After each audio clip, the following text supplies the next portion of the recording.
Supreme Chancellor Obi-Wan Kenobi by Stone Freak. Chapter 69. Obi-Wan wakes up. Everything feels fuzzy, indistinct, with a backdrop of almost pain that he cannot explain. He tries to remember what happened, why he's feeling so weak and out of it, but he can't. It's a blank spot in his mind. He doesn't remember how he ended up, well, judging by what he can feel. He's wearing a breathing mask, which implies Bacta immersion, which in turn implies rather serious injuries. His eyelids feel heavy, so very heavy, but there is something in him that tells him that it's time to wake up, that he's slept for a long time already. Perhaps it is the Force, perhaps it's just his body telling him it's had enough sleep now. Finally, his eyelids decide to cooperate, and Obi-Wan opens his eyes to stare at an empty hospital room, slightly blurry due to the fact that he's looking at it through Bacta. Well, he supposes that someone will come sooner or later, and lets his eyes close again. He floats, counting his breathing, and gently reaches for the Force. It feels oddly like stretching a scar or a stiff muscle.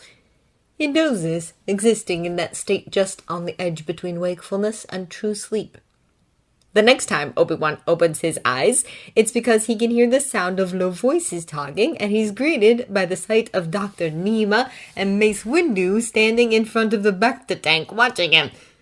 Though his body is slow to respond, sluggish and tired, he manages to lift an arm. It moves smoothly through the thickness of the Bacta to wave slightly at them. A small smile spreads on Mace's lips, and he looks relieved as he places one palm on the glass. Dr. Nima says something, but Obi-Wan can't hear what it is. He falls asleep again, weary unto his very soul, though he doesn't quite know why. When he wakes once more, he's no longer in a Bacta tank, and instead resting on a soft hospital bed. The sensation of fabric against his skin seems almost foreign. He must truly have been in that Bacta tank for quite some time. How disconcerting. He blinks up at the ceiling, trying to take this new development in. He remembers fear and grief, a feeling of loneliness, the warmth of a large palm on his forehead, a voice that's thin like a faded echo, and then some measure of peace. A blurry image of Boyle's dirty and tear-stained face makes its appearance, the feeling of a calloused hand gripping his own, but it's faded at the edges and could well be a dream. He feels more awake now, stronger, physically at least, but somehow he also feels like his spirit has been raked over blades and shredded before it was then carefully sewn back together again. The thought is disquieting, and Obi-Wan feels a shiver run through him. What in the core world's happened? He closes his eyes and slowly reaches for the Force, trying to feel it gently and carefully. It responds immediately, and a feeling sound much like twinkling bells washes over him as he draws the Force closer around him, just enjoying the feel of it. He hears voices from far away, but doesn't pay them any attention. He's clearly in the halls, so hearing voices is not odd. Besides, if they want something with him, they'll enter the room and speak with him. As such, he can enjoy the peace in the meantime. The sound of a door opening draws Obi-Wan's attention, and he opens his eyes again. Mace, Master Yoda, Anakin, and Ahsoka step inside, Dr. Nima behind them with a datapad in her hand. "Hello there," Obi-Wan croaks, voice far drier than he would have expected. He sees them startle, and then all of them seem to light up, almost flutter, in the Force at the same time. "Obi-Wan!" The familiar feeling of friends and family surrounding him does his spirit good. He feels them in the Force and cannot help but to revel in it. "Good to see you awake it is!" Master Yoda's voice is soft. "It's good to be awake, Master," he says in return, voice still weak and hoarse. Without a word, Mace offers him a glass of water, which he gratefully takes with a slightly trembling hand. It's hard to imagine how thirsty one can be until one is utterly parched from presumably a long time in a Bacta tank. He drains the glass in its entirety before he hands it back to Mace. "How long?" He doesn't finish the sentence and instead lets the words trail off.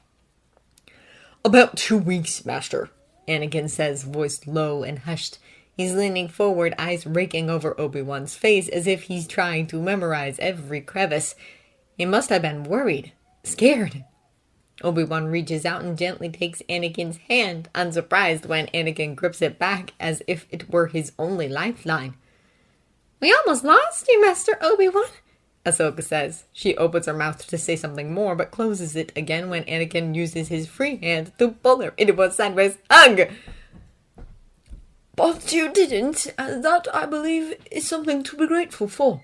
He smiles at them. They're warm in the Force, their joy and relief like a balm to his soul. But he is also very aware of the undercurrents of their emotions, twisting and heavy. However, now is not the time nor the place, and Obi-Wan is not in a state where he can help them deal with whatever is bothering them right now. "Good to see you recovered, it is," Master Yoda says as he settles down next to Obi-Wan on the bed. Reminded of the times Master Yoda has stayed by his side as he's slept, keeping watch, Obi-Wan smiles at the old master and takes his clawed hand in his own free one. Perhaps he is slightly more tactile than he usually is, but he feels an almost startlingly strong need to anchor himself physically to the real world, to the people he loves in it. He doesn't say anything about the slight tremors he feels in Master Yoda's hand. Everyone has a right to their privacy, and Master Yoda would hardly be happy to have something like hand tremors be brought up in the company of others, no matter the reason for them.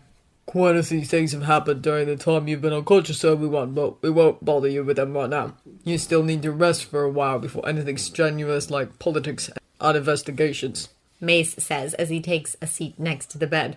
"Quite right, Master Windu," Dr. Nema says without looking up from her datapad. "Well then," Obi-Wan says, "is there anything you can tell me?" And lets his friends and family do the rest of the talking as he basks in their presence.